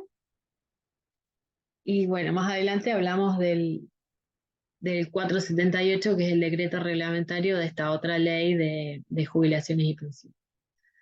Y acá terminamos, ya los libero, siendo casi las 8:20, vamos a hacer, si quieren, preguntas o comentarios o lo que quieran, los escucho a ustedes. Muchas gracias. Sí, me gustaría que expliques un poco el tema de los plazos, que por ahí también había algunas preguntas de cuál es el plazo que tiene el trabajador para denunciar, cualquiera sea de los siniestros, accidente o enfermedad, y también de la aseguradora para aceptarlo o rechazarlo, porque a veces también hay aceptaciones de siniestro que son tácitas porque se le pasa el plazo a la aseguradora, que eso medio que quedó... Sí, tuviste bien. Lo que pasa Gracias. es que como son plazos administrativos, por ahí no les doy mucho fundamento. Si es una enfermedad profesional, eh, jurídico toma, eh, mejor dicho, el artículo 44 de la ley dice que puede prescribir pasados los 2 años del cese de la relación laboral. Jurídico lo evalúa y si la persona interpuso algún recurso como algún reclamo en esos 2 años sobre el mismo tema, le da curso igual. Eso se me ocurre para las enfermedades profesionales que son denunciadas mucho tiempo después, porque puede pasar en casos extremos que el trabajador ya dejó su centro laboral o dejó de trabajar en esa empresa y quizá el diagnóstico vino tarde, vino mucho después, o algún abogado lo avivó tiempo después y le dijo, che, ¿por qué no reclamamos esto que te viene pasando? Bueno, ok. Se habla de ese plazo de los 2 años como límite. Después, pasado de los 2 años, no tendría posibilidad de reclamo. Para los accidentes, debería ser cuanto más pronto mejor, porque ya se ponen en juego que la aseguradora, si no se entera en el momento, empieza a investigar si la empresa se enteró, cómo se enteró, le pide un croquis del initinere, de cómo llegó hasta su casa, le pide testigos, manda a una empresa a investigar el siniestro, o sea, cuanto antes se pueda denunciar el accidente, el hecho súbito violento, mejor. Si es en el centro laboral, va a ser un accidente de trabajo y va a haber testigos en la empresa. Y va a poder, aparte, tener algún tipo de registro, el encargado, el superior más cercano o el propio departamento de medicina laboral. Si le pasa y ni tiene en el trayecto, ahí se pone más complicado porque también debería anunciarlo lo más que pueda rápido a la empresa. Cuando la empresa es la que la denuncia, generalmente no hay discusión. La aseguradora le da la derecha a aceptar el caso.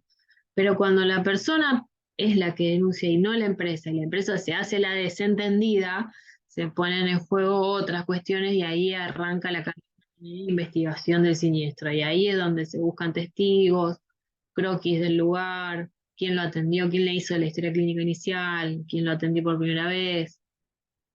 La aseguradora tiene 10 días para contestar si lo acepta o lo rechaza y después puede hacer una prórroga y en 10 días más, mientras investiga, darse ese plazo, digamos, tiene 20 días para decir por sí o por no si está dentro del sistema o no. ¿Te contesté, Sabri? Veo otras manitos. Escucho. Sí, sí, gracias. Juana, Agañana. Buenas noches, doctora. Le quería hacer una consulta. Cuando el trabajador tiene ya el grado de incapacidad para que lo jubilen, a partir de qué número, qué porcentaje lo habilita para la jubilación? No es el mismo. No te valgas de los porcentajes laborales, porque se Ah, hace una bien. junta médica con otro baremo ley. Por eso Ah, dije, bien. por eso el número de la ley, acá está.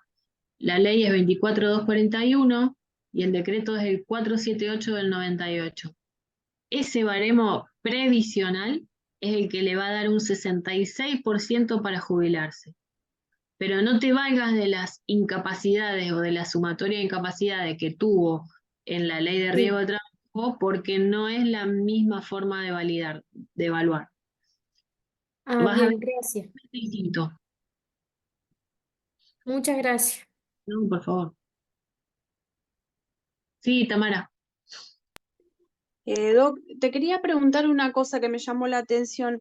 El tema de las que siempre me genera duda, el tema de las competencias de los psicólogos, los psiquiatras, porque vos decís que en Rosario los evalúan los psicólogos. Sí, ¿Cómo es eso? ¿Eh? hay 5 o 6 psicólogos en cada dependencia de la superintendencia en comisión médica bueno, acá en Rosario, en Santa Fe, porque las otras comisiones, por ejemplo, Venado Tuerto, Reconquista, no tienen psicólogos, los mandan acá a los pacientes. Y el psiquiatra es uno en Buenos Aires. Claro, pero digo, pueden diagnosticar porque Sí, porque los que hacen son, es más, el psicodiagnóstico y los test es competencia de Ujú. los psicólogos y no del psiquiatra.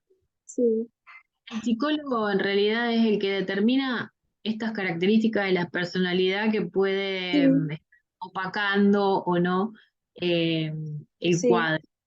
Manda el psiquiatra cuando es una lesión que tiene una organicidad, o sea, que tenga un traumatismo de cráneo con pérdida de conocimiento y ha tenido, qué sé yo, una cirugía, y ahí el psiquiatra donde evalúa toda la historia clínica, le pone, pero ya no le pone una reacción vivencial, le pone un desorden mental orgánico.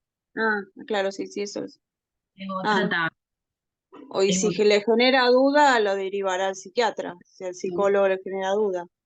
sí. Claro. Primero, No, siempre sí o sí pasa por el psicólogo. Y si se bien. le queda No, y te quería comentar una situación, porque yo empecé a ver si podía hacer trabajo acá con los guardavidas de Mar del Plata, yo soy de Mar del Plata, y bueno, investigando y hablando con los sindicatos me llegué a entrevistar con un abogado, le reconocieron como lesión, enfermedad no listada, por lo menos estaban en tratamiento con uno, pero ya a dos guardavidas de un melanoma, de una lesión, se la claro. tuvieron que reconocer. No, te quería comentar ese caso justo que yo quería, viste, ir por ahí, pero hubo tanta conflictiva laboral que no, porque tenía ganas había empezado a charlar por el tema de poder hacer la tesis de ese tema. Capaz que Sí, por ahí progresa, pero bueno, me había interesado, me a encantó. ellos les había interesado, porque, Son bueno, casos que una vez que hagas el trabajo, sí, ya sentás el precedente. Acá son casos aislados, pero sí, sí, también me acuerdo uno que tuvo no sé, no me acuerdo si era una leucemia o algo parecido medular, con un trabajador que venía en una petroquímica.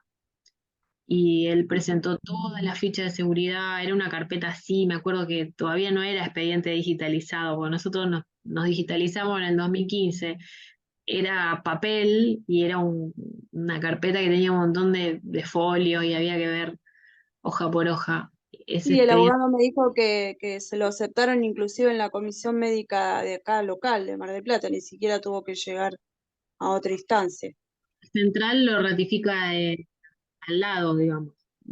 Ah, Fíjate, el expediente debe decir jurisdiccional y central. El que vale es el sí, de la voy a central. tratar de conseguirlo. Ah, bueno.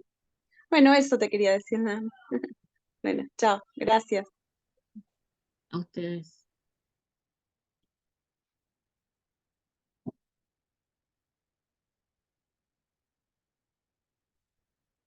Veo otra manito de Sabrina, pero creo que se quedó con la manito de antes. No, quedó ahí y no la pude sacar. Hermosa la clase. Gracias, bella. Gracias por la info. Sos mi Un amiga. besito grande. Ya Ay, pronto estás a viva. recuperarme. Estoy viva. Con hepatitis ahora. Ah, bueno, completa la Ceci. La Ceci, Hepatitis post-dengue o algo así. qué bárbaro. Bueno, Sí, todo completo. Bueno, hermosa la clase, me encantó, muy claro todo. gracias. Un besito. ¿Alguna otra pregunta? ¿Se van a poner a leer? El 658 y el 659 tienen que estar a mano, en el primer cajón. Así, Ay, porque es como la sí, Biblia. perdón, No me sé, parece que hay una manito levantada de Sabrina, o a lo mejor no, yo. ya me dijo que era de antes. Perfecto.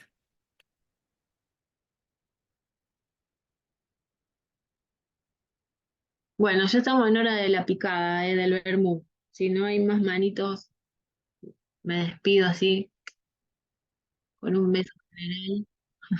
Gracias por la clase. Un placer. Cuando gusten, seguimos con el baremo previsional, que nadie lo quiere, pero bueno.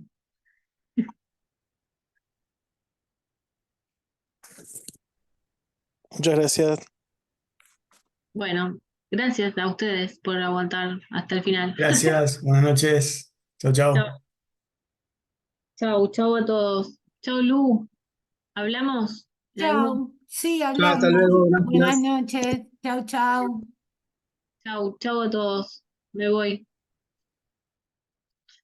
Gracias.